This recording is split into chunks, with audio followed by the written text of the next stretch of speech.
नमस्कार दोस्तों, आंवला नवमी की पौराणिक कथा। जय श्री हरि विष्णु की जय, माता लक्ष्मी की जय। दोस्तों, आज कार्तिक मास के शुक्ल पक्ष की नवमी तिथि है और आज ही दिन आंवला नवमी का पर्व मनाया जाता है। आज के ही दिन आंवले का वृक्ष प्रकट हुआ था। कार्तिक मास के शुक्ल पक्ष की नवमी तिथि से लेकर पूर्णिमा तिथि तक भगवान विष्णु जी आंवले के वृक्ष में ही निवास करते हैं। इसीलिए कहते हैं कि इस दिन आंवले के वृक्ष की पूजा अर्चना की जाती है। कुछ भक्त लोग ये सोचते हैं कि आंवले की पूजा क्यों की जाती है। इससे कहा जाता है, मान्यता है कि इससे आरोग्य, सुख शांति और अखंड सौभाग्य, संतान सुख की प्राप्ति होती है। इसलिए इसे अक्षय नवमी भी कहा जाता है। और कहते हैं कि इस दिन आंवले से कुछ खास उपाय करने पर माता लक्ष्मी उसे अक्षय पुण्य की प्रदान करती हैं। यानी कि कहा जाता है कि जिसका कभी नाश नहीं होता। आंवला नवमी के दिन श्री हरि विष्णु जी का आंवला अवश्य अर्पित करें और फिर आंवले का दान करें। कहते हैं कि इससे देवी लक्ष्मी जी अति प्रसन्न होती हैं और धन धान से घर भर देती हैं और परिवार में सुख समृद्धि का वास भी होता है। आंवले के जल से स्नान करने से दरिद्रता दूर होती है और इस प्रकार के सभी ऐश्वर्य प्राप्त होते हैं। आंवले के वृक्ष का दर्शन, स्पर्श तथा उसके नाम का ही उच्चारण करने से भगवान श्री हरि विष्णु और माता लक्ष्मी अनुकूल हो जाते हैं। आज के ही दिन आंवले के वृक्ष के नीचे भोजन करना बहुत ही अति उत्तम और श्रेष्ठ माना जाता है और आज के दिन आंवले का सेवन जरूर करना चाहिए। आंवला नवमी का महत्व इसी बात से समझा जा सकता है क्योंकि इसी दिन द्वापर युग शुरू हुआ था, जिसमें स्वयं भगवान श्री कृष्ण ने जन्म लिया था। आंवला नवमी के दिन ही भगवान श्री कृष्ण ने वृंदावन गोकुल की गलियां छोड़कर मथुरा में प्रस्थान किया था और संतान और पारिवारिक सुखों की प्राप्ति के लिए रखा जाता है यह व्रत। इस दिन उन्होंने अपनी बाल लीलाओं का त्याग करके कर्तव्य के पथ पर पहला कदम रखा था। इसी दिन दोस्तों वृंदावन की परिक्रमा भी प्रारंभ होती है। आंवला नवमी का व्रत संतान और पारिवारिक सुखों की प्राप्ति के लिए ही किया जाता है। जो लोग इस बात को नहीं जानते वो जान लें कि यह व्रत पति पत्नी साथ में रखे तो उन्हें इसका 2 गुना फल प्राप्त होता है। आंवला नवमी के दिन स्नान आदि करके किसी आंवला वृक्ष के पास जरूर जाएं। उसके आसपास साफ सफाई करके आंवला वृक्ष की जड़ में शुद्ध जल जरूर अर्पित करें और उसके बाद आप उसमें कच्चा दूध डालें।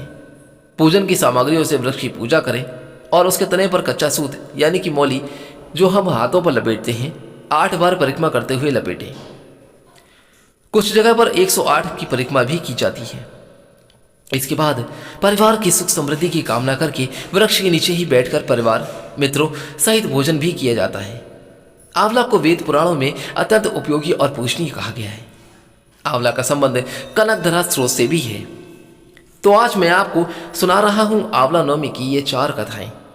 इन कथाओं को सुनने से अनंत फलों की प्राप्ति आपको जरूर होगी और साथ ही भगवान श्री हरि विष्णु के साथ माता लक्ष्मी जी का आशीर्वाद आपको बहुत ही मिलेगा। इसलिए आप लोग इस कथा को पूरा ध्यान से सुनिएगा, कहीं मत जाइएगा। हम आपसे अनुरोध करते हैं कि अगर अभी तक आपने इस वीडियो को लाइक नहीं किया है तो प्लीज़ एक बार वीडियो को लाइक करके हमारे चैनल को सब्सक्राइब जरूर कर दीजिए और कमेंट बॉक्स में जय श्री हरि विष्णु माता लक्ष्मी जी की जय जरूर लिखें। आइए सुनाता हूँ आपको आंवला नवमी की ये पहली पौराणिक कथा। एक राज्य में आंवलिया नाम का एक राजा राज्य करता था। राजा ने यह निश्चय कर रखा था कि वह अपनी प्रजा में रोजाना 1.25 मन आंवले का दान किया करेगा और उसके बाद ही भोजन ग्रहण करेगा। अपनी प्रतिज्ञा के अनुसार राजा रोज ऐसा करता था, लेकिन उसके बेटे को यह बात बिल्कुल पसंद नहीं आती थी। इसलिए एक दिन उसके बेटे ने बहू को सोचा कि राजा जी इतने सारे आंवले रोजाना दान करते हैं, इस प्रकार तो एक न एक दिन ये सारा खजाना खाली हो जाएगा। एक दिन राजकुमार ने राजा से कहा कि उसे इस तरह का दान देना बंद कर देना चाहिए। राजकुमार की बात सुनकर राजा को बहुत दुख हुआ और राजा ने रानी के साथ महल का त्याग कर दिया। फिर क्या था, राजा आंवला जो दान नहीं कर पाए और अपनी प्रतिज्ञा के अनुसार उन्होंने कुछ खाया भी नहीं। जब वो भूखे प्यासे 7 दिन हो गए तब भगवान को उन पर उनकी दया आ गई। इसलिए भगवान ने राजा के लिए जंगल में ही महल, धन धान और बाग बगीचे सब बनवा दिए थे और वहां पर ढेरों आंवले के पेड़ लगा दिए। जब अगली सुबह राजा रानी ने यह देखा कि जंगल में उनके राज्य से भी 2 गुना राज्य बसा हुआ है, तब राजा रानी से कहने लगे कि देखो रानी, कहते हैं ना कि कभी भी सत्य का साथ नहीं छोड़ना चाहिए। आओ नहा धोकर आंवला दान करें और भोजन करें। राजा रानी ने आंवले दान करके भोजन ग्रहण किया और खुशी खुशी अपने नए महल में वापस रहने लगे। उधर आंवला देवता का अपमान करके माता पिता से बुरा व्यवहार करने के कारण यहां पर राजकुमार के तो बुरे दिन आ गए। उसका राज्य शत्रुओं ने छीन लिया और वह दाने दाने को मोहताज हो गया। काम को ढूंढते हुए एक दिन वह ढूंढते ढूंढते अपने पिताजी के राज में ही आ पहुंचा। उस समय उसकी हालत इतनी बिगड़ी हुई थी कि वो राजकुमार पिता ने उसे पहचाने बिना ही अपने काम पर रख लिया। बेटे बहू ने भी नहीं पहचान सकते थे क्योंकि उसके माता पिता इतने बड़े राज्य के मालिक भी हो सकते हैं। तो उन्होंने भी अपने माता पिता को नहीं पहचाना। इसके बाद एक दिन बहू ने सास के बाल गूंथते समय उसकी पीठ पर एक मस्सा देखा। यह सोचकर उसे रोना आ गया। ऐसा मस्सा तो उसकी सास की पीठ पर भी था। हमने यह सोचकर उन्हें आंवले दान करने से रोका और हमारा धन नष्ट हो जाएगा यह हमने सोचा भी नहीं था। आज भी लोग न जाने कहाँ होंगे। यही सोचकर बहू को रोना आ गया और आंसू टपक टपक कर सास की पीठ पर गिरने लगे थे। रानी ने तुरंत पलट कर देखा और पूछा कि तू क्यों रो रही है। तब उस बहू ने बताया कि आपकी पीठ पर जैसा मस्सा है ऐसा ही मेरी सास की पीठ पर भी था और हमने उन्हें आंवले दान करने से रोक दिया था, इसलिए वे नाराज होकर घर छोड़कर कहीं चले गए। तब रानी ने उन्हें पहचान लिया और सारा हाल पूछा। इसके साथ ही अपना हाल भी उन्हें बताया। अपने बहू बेटे को समझाया कि दान करने से धन कभी कम नहीं होता बल्कि बढ़ता है। तब बेटे बहू भी अब सुख से राजा रानी के साथ वहीं पर उनके साथ ही रहने लगे और सभी लोग खुशी खुशी के साथ उसी महल में निवास कर रहे थे। और इसी तरीके से राजा जी प्रतिदिन अब आंवला साथ में दान करते थे। प्रेम से बोलिए श्री हरि विष्णु भगवान की जय। अब आइए आपको सुनाता हूं आंवला नवमी की दूसरी पौराणिक कथा। क्या हुआ कि एक बार माता लक्ष्मी जी धरती पर घूमने के लिए आई। धरती पर आकर माँ लक्ष्मी जी सोचने लगी कि भगवान विष्णु और शिव जी की पूजा एक साथ कैसे की जा सकती है। तब उन्हें याद आया कि तुलसी और बेल के गुण आंवले में भी पाए जाते हैं। तुलसी भगवान विष्णु जी को बहुत पसंद है और बेल शिव जी को। इसके बाद तो माँ लक्ष्मी जी ने आंवले के पेड़ की पूजा करने का निश्चय किया। माँ लक्ष्मी जी ने भक्ति और पूजा से प्रसन्न होकर भगवान विष्णु और शिव जी साक्षात प्रकट हुए। माँ लक्ष्मी जी ने आंवले के पेड़ के नीचे भोजन तैयार करके भगवान विष्णु और शिव जी को भोजन कराया और उसके बाद उन्होंने खुद भी वहीं बैठकर भोजन ग्रहण किया। मान्यताओं के अनुसार आंवला नवमी के दिन अगर कोई भी महिला आंवले के पेड़ की पूजा करके उसके नीचे बैठकर अगर यदि भोजन बनाती है और ग्रहण करती है तो भगवान विष्णु और भगवान शिव उसकी सभी मनोकामनाओं की पूर्ति करते हैं। कहने का तात्पर्य यह है कि आप चाहें तो अपनी मनोकामना मन इच्छा को पूरा करना चाहते हैं तो आप ऐसा कार्य कर सकते हैं। और इस दिन महिलाएं अपनी संतान की दीर्घायु और अच्छे स्वास्थ्य को लेकर व्रत रखती हैं। निसंतान महिलाएं यदि संतान प्राप्ति की कामना से व्रत रखकर आंवले के पेड़ का पूजन करते हैं तो उन्हें संतान सुख की प्राप्ति होती है। इस तरीके से श्री हरि विष्णु और माता लक्ष्मी के साथ साथ शिव जी का भी आशीर्वाद मिलता है। आइए अब मैं आपको सुनाता हूं आंवला नवमी की तीसरी पौराणिक कथा। काशी नगरी में एक निसंतान धर्मात्मा और दानी वैश्य रहता था। एक दिन वैश्य की पत्नी से पड़ोसन कहने लगी कि अगर तुम किसी पराये बच्चे की बलि भैरव बाबा के नाम से चढ़ा दो तो तुम्हें पुत्र की प्राप्ति हो जाएगी। यह सब बात वैश्य को जब पता चली तो उसे साफ मना कर दिया, लेकिन उसकी पत्नी अवसर की तलाश में लगी रही। एक दिन एक कन्या को उसने कुएं में गिरवा कर भैरव देवता के नाम पर बलि दे दी। इस हत्या का परिणाम उसके विपरीत ही हुआ। कहने का मतलब है कि लाभ की जगह उसका पूरे शरीर में कोढ़ हो गया और लड़की की प्रेतात्मा उसे सताने लगी। वैश्य के पूछे जाने पर उसकी पत्नी ने सारी बात सच सच बता दी। तब वैश्य बोला कि गौवध, ब्राह्मणवध तथा बालवध करने के लिए इस संसार में कहीं कोई दूसरी जगह नहीं है। इसलिए तू गंगा तट पर जाकर भगवान का भजन कर और गंगा स्नान कर, तभी तू इस कष्ट से मुक्ति पा सकती है। अब वैश्य की पत्नी गंगा के किनारे रहने लगी। कुछ दिन बाद गंगा माता एक वृद्ध महिला का वेश धारण करके उसके पास आई और बोली कि अगर तुम मथुरा जाकर कार्तिक नवमी का व्रत तथा आंवले की व्रत की प्रतिमा और पूजा करोगी तो ऐसा करने से यह तेरा कोढ़ दूर हो जाएगा। वृद्ध महिला की बात सुनकर और उसकी पत्नी की बात मानकर वैश्य की पत्नी अपने पति से आज्ञा लेकर मथुरा जाकर विधि विधान से आंवले का व्रत करने लगी। ऐसा करने से वह भगवान की कृपा से दिव्य शरीर वाली हो गई और फिर उसे सुंदर पुत्र रत्न की प्राप्ति भी हुई। इसलिए प्रेम से बोलिए श्री हरि विष्णु भगवान की जय। आइए अब आपको सुनाता हूं कि आंवला नवमी की एक ऐसी पौराणिक कथा जिसे सुनने मात्र से आपकी सभी मनोकामनाएं और इच्छाएं जरूर पूरी होंगी।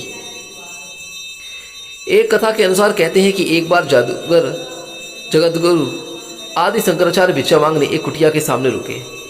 वहां एक बूढ़ी औरत रहती थी जो अत्यंत गरीब थी और दयनीय स्थिति में थी।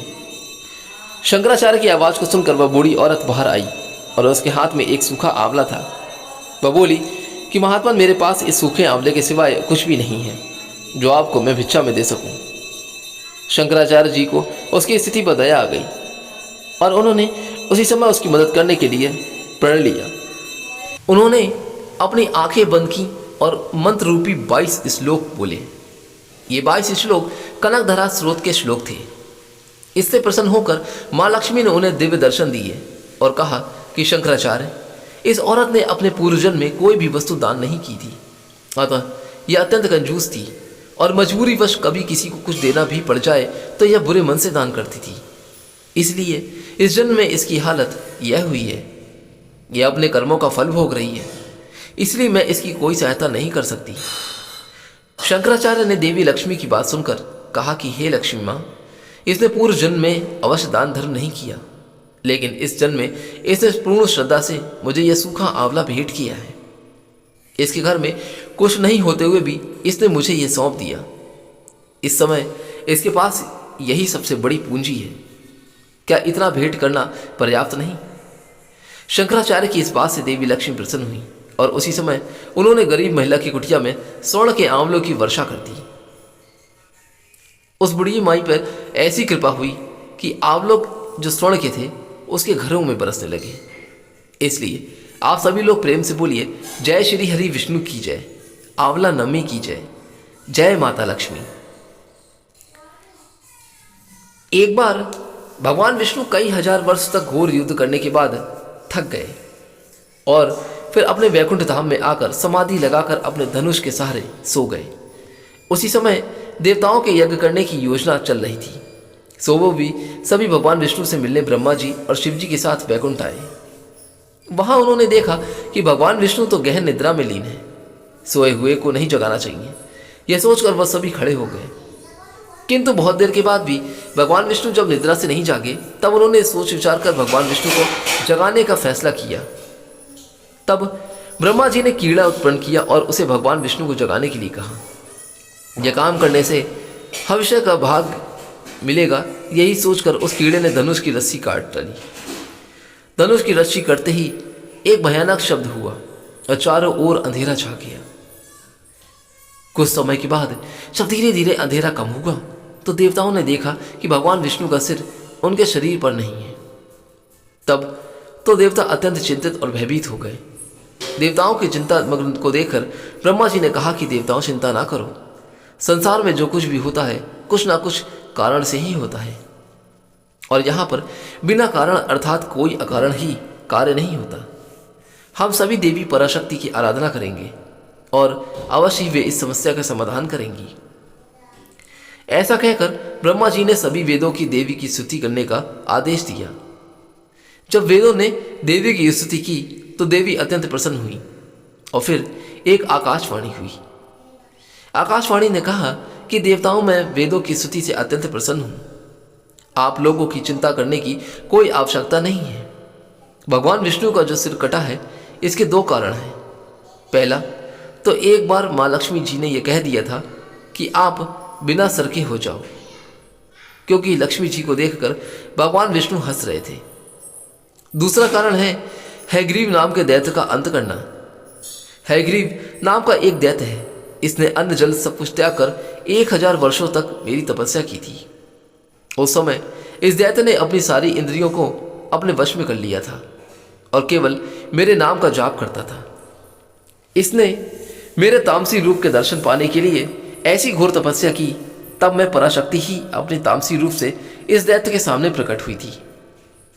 देवी को अपने सामने प्रकट हुआ देखकर यह दैत्य बहुत ही ज्यादा अत्यंत प्रसन्न हुआ और उठकर खड़ा हो गया। वो मेरे उस रूप की परिक्रमा करने लगा और मेरी स्तुति की। तब मैंने उसे मनवांछित वर मांगने के लिए कहा। तब उसने कहा कि हे देवी, मैं अमर होना चाहता हूँ। उसकी बातें सुनकर मेरी उस तामसी शक्ति ने कहा कि दैत्यराज, संसार में सभी की मृत्यु होनी है और यही संसार का नियम है। मैं इस नियम को भंग नहीं कर सकती, इसलिए तुम सोच समझकर कोई और वरदान मांगो।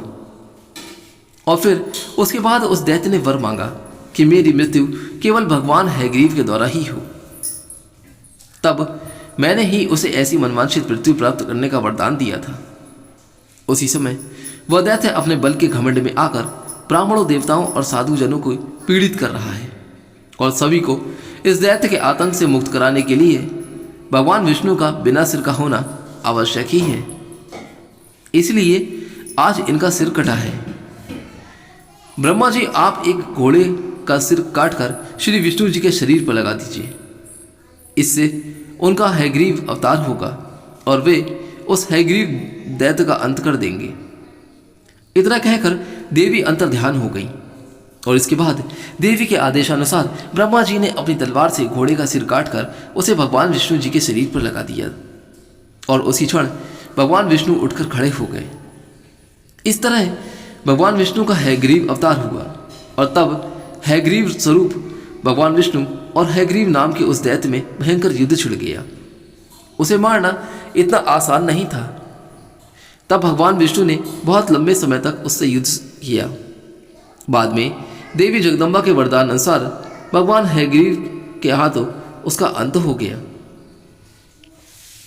इसलिए प्रेम से बोलिए, श्री हरि विष्णु भगवान की जय।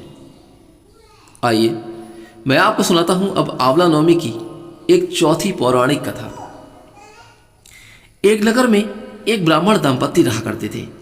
वे दोनों प्रतिदिन 7 कोस दूर गंगा और यमुना नदी में स्नान करने जाते थे। इतनी दूर आने जाने से ब्राह्मण की पत्नी अक्सर थक जाती थी। एक दिन उसने अपने पति से कहा कि हमारा अगर एक पुत्र होता तो कितना अच्छा होता। पुत्र का विवाह करते हमारी बहू आती तो हमें घर वापस जाने पर खाना बना हुआ मिलता और बहू घर का सारा काम कर देती थी। अपनी पत्नी की बात सुनकर ब्राह्मण ने कहा कि तूने बात तो सही कही है, चल मैं तेरे लिए बहू ला ही देता हूँ। ब्राह्मण ने कहा कि एक पोटली में आटा डाल कर कुछ मोहरे रख दे। ब्राह्मण के कहे के अनुसार उसने ब्राह्मणी ने पोटली बांध कर दी। पोटली ले जाकर ब्राह्मण चला गया। ब्राह्मण को सफर के दौरान यमुना के किनारे बहुत ही सुंदर लड़कियां दिखाई दी। वे रेत में घर बनाकर खेल रही थीं। उनमें से एक लड़की ने कहा कि मैं अपना घर नहीं बिगाड़ूंगी, मुझे तो रहने के लिए ये घर चाहिए। लड़की की बात सुनकर कि ब्राह्मण मन ही मन सोचने लगा कि बहू बनाने के लिए यह लड़की उचित है। इसलिए जब वह लड़की जाने लगी तो ब्राह्मण ने उसके पीछे पीछे उसके घर तक चला गया। वहां जाकर ब्राह्मण ने उस लड़की से कहा, बेटी, कार्तिक का महीना चल रहा है, इसलिए मैं किसी के घर का खाना नहीं खाता और मैं अपने साथ आटा लेकर आया हूँ। अगर तुम अपनी माता से पूछो कि क्या वह मेरे लिए आटा छानकर 4 रोटी बना देगी, यदि वह मेरा आटा छानकर रोटी बनाएगी तो मैं रोटी खा लूँगा।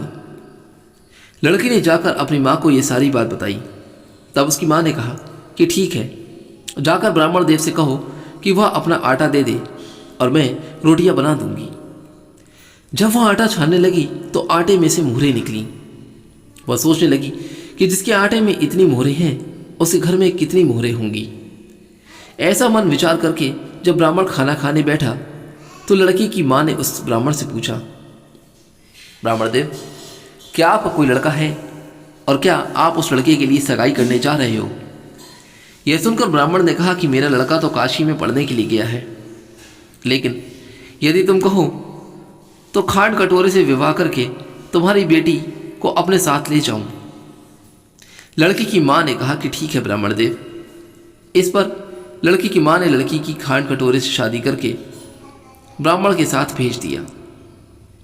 अब ब्राह्मण देव ने घर में आकर कहा कि रामू की माँ, दरवाज़ा खोल कर देखो, मैं तुम्हारे लिए बहू लेकर आया हूँ। ब्राह्मण की पत्नी भीतर से ही बोली कि हमारे तो कोई बेटा बेटी नहीं है, तो फिर बहू कहाँ से ले आए। दुनिया ताने मारती थी, अब आप भी ताड़ने मारने लगे। ब्राह्मण ने कहा कि तू दरवाज़ा खोल कर तो देख। जब ब्राह्मणी ने दरवाज़ा खोला तो सामने बहू को खड़ी देखा। उसने बहू का स्वागत तो किया और आदर सत्कार से अंदर ले आई। अब जब ब्राह्मण अपनी पत्नी के साथ नदी स्नान करने जाता तो पीछे से बहू घर का सारा काम करके और खाना बनाकर तैयार रखती थी। वो जानती थी कि उसके सास ससुर जब थके हुए आएंगे तो भोजन करेंगे और वह उनके कपड़े धोती और रात को हाथ पैर भी दबाती थी। इस तरह बहुत सारे दिन बीत गए। ब्राह्मणी ने अपनी बहू से कहा कि बहू, कभी भी चूल्हे की आग मत बुझने देना और मटके का पानी कभी ख़त्म मत होने देना। परंतु एक दिन ऐसा हुआ कि एक दिन चूल्हे की आग बुझ गई। यह देखकर बहू घबरा गई और भागी भागी अपनी पड़ोसन के पास गई और कहा कि मेरे चूल्हे की आग बुझ गई है, मुझे थोड़ी आग चाहिए। मेरे सास ससुर सुबह 5 बजे से गए हुए हैं, वह थके हुए जब घर आएंगे इसलिए मुझे उनके लिए खाना बनाना है। यह सुनकर पड़ोसन ने कहा कि तू तो बावली है, तुझे ये दोनों मिलकर ही पागल बना रहे हैं। इनके कोई पुत्र नहीं है, ये निसंतान है। बहू ने कहा कि नहीं, ऐसा नहीं है, ऐसा मत बोलो, इनका बेटा तो काशी में पढ़ने गया हुआ है। इस पर पड़ोसन ने कहा कि यह तुझे झूठ बोलकर लेकर आए हैं, मेरी बात सच मान, इनके कोई बेटा नहीं है। अब बहू पड़ोसन की बातों में आ गई और कहने लगी कि अब आप ही बताओ कि मैं क्या करूं। तब पड़ोसन ने कहा कि करना क्या है, जब तुम्हारे सास ससुर आए तो जली हुई रोटियां बनाकर देना और बिना नमक की दाल बनाकर देना। खीर की कड़छी दाल में और दाल की कड़छी खीर में डाल देना। पड़ोसन ने जब उसे अच्छे से सिखा पढ़ा कर दिया, फिर जब उसके सास ससुर घर लौट कर आए तब उसने उनका ना तो आदर सत्कार किया और ना ही उनके कपड़े धोए। उसके बाद जब सास ससुर ने उसको खाना दिया तो सास बोली कि बहू, आज ये रोटियां जली हुई क्यों हैं और दाल भी पकी नहीं है। तब बहू ने पलट कर कहा कि एक दिन ऐसा खाना खा लोगे तो कुछ बिगड़ नहीं जाएगा। सास ससुर को खरी खोटी सुना करके बहू ने वह फिर से पड़ोसन के पास चली गई और बोली कि अब आगे क्या करना है। पड़ोसन ने कहा कि अब तुम 7 कोठों की चाबी मांग लेना। अगले दिन जब स्नान करने के लिए जाने लगे तो बहू अड़ गई कि मुझे तो 7 कोठों की चाबियां चाहिए। तब ससुर ने कहा कि इसे चाबी दे दो। तब सास ने बहू को चाबी दे दी। सास ससुर के जाने के बाद जब बहू ने दरवाजे खोले तो देखा कि किसी में अन्न भरा है, किसी में धन भरा है और किसी कोठे में बर्तन पड़े हैं। जब उसने सबसे ऊपर का 7वां कोठा खोला तो देखा कि शिवजी पार्वती माता, गणेश जी लक्ष्मी जी माता, पीपल पथवारी, कार्तिक के ठाकुर, राय दामोदर, तुलसी जी का बेड़वा, गंगा यमुना और 33 कोटि देवी देवता विराजमान हैं। वहीं पर एक लड़का चंदन की चौकी पर बैठा माला जाप रहा है। यह सब देखकर उसने लड़के से पूछा कि तुम कौन हो। तब लड़का बोला कि मैं तेरा पति हूं, अभी दरवाजा बंद कर दे, जब मेरे माता पिता आएंगे तब दरवाजा खोल देना। यह सब देखकर बहू बहुत खुश हो गई और उसने 16 श्रृंगार कर सुंदर वस्त्र पहनकर अपने सास ससुर का इंतजार करने लगी। उसने अपने सास ससुर के लिए अच्छे अच्छे पकवान बनाए। जब उसके सास ससुर घर पर आए तो उसने उनका अनादर ना करके बल्कि खूब आदर सत्कार किया और प्रेम पूर्वक खाना खिलाया और बहू हाथ पैर दबाने लगी। पैर दबाते दबाते बहू ने कहा कि माँ, आप इतनी दूर गंगा यमुना स्नान करने के लिए जाती हो तो आप थक जाती हो, इसलिए अब आप घर पर ही स्नान क्यों नहीं करती हो। यह सुनकर सास कहने लगी कि बेटी, गंगा यमुना घर पर तो बहती नहीं। तब उसने कहा कि हाँ माँ जी, बहती जरूर है, चलो मैं आपको दिखाती हूँ। जब बहू ने 7वां कोठा खोलकर दिखाया तो उसमें शिवजी, पार्वती जी, गणेश जी, लक्ष्मी जी, पीपल पतवारी, कार्तिक के ठाकुर, राय दामोदर, तुलसी जी का बिड़वा, गंगा यमुना बह रही है और 33 कोटि देवी देवता विराजमान है। वहीं पर चौकी पर बैठा एक लड़का माला जप रहा है। माँ ने उसे देखकर कहा कि बेटा तू कौन है? तब लड़का बोला कि माँ मैं तेरा बेटा हूँ। तब ब्राह्मणी ने पूछा कि तू कहाँ से आया है? लड़के ने जवाब दिया कि मुझे कार्तिक देव जी ने भेजा है। माँ ने कहा बेटा यह संसार कैसे मानेगा कि तू मेरा बेटा है? माँ ने कुछ विद्वान पंडितों से मदद मांगी। पंडितों ने कहा कि इस पार बहू बेटा खड़े हो जाएं और उस पार माँ खड़ी हो जाए। माँ चमड़े की अंगियाँ पहनी हो और छाती में से दूध की धार निकलकर बेटे की दाढ़ी मूछ भीगे और पवन पानी से गठजोड़ा बंध जाए, तब मानेंगे कि यह इस माँ का ही बेटा है। उसने ऐसा ही किया। चमड़े की अंगियाँ फट गई और छाती में से दूध की धार निकलकर बेटे की दाढ़ी मूछ भीग गई। पवन पानी से बहू बेटे का गठजोड़ बंध गया। यह सब देखकर ब्राह्मण और उसकी पत्नी की खुशी का ठिकाना न रहा और सबने ये बात मान ली कि हाँ यह इसी का बेटा है। तो दोस्तों यह थी कार्तिक मास की कथा। ये कार्तिक मास के ठाकुर जैसे ब्राह्मण और ब्राह्मणी को बहू बेटा दिया, वैसा ही आप सबको देना। कार्तिक मास की कथा कहने और सुनने से ही सभी पर कृपा करना। इसलिए आप सभी प्रेम से बोलिए जय श्री हरि विष्णु की जय, माता लक्ष्मी की जय और आंवला नवमी की जय। दोस्तों अगर ये वीडियो हमारी पसंद आई हो तो आप इस वीडियो को लाइक करके यहाँ से जाने से पहले एक बार इस वीडियो को लाइक कर चैनल को सब्सक्राइब जरूर करना और कमेंट बॉक्स में जय श्री हरि विष्णु जय माता लक्ष्मी जरूर लिखना न भूलें। कार्तिक मास की जय जरूर लिखिए। मिलता हूँ अपनी अगली कोई कथा को लेकर। तब तक के लिए आज्ञा दीजिए। जल्दी ही मिलूंगा आपसे कोई और नई कथा के साथ। तब तक के लिए जय श्री राम।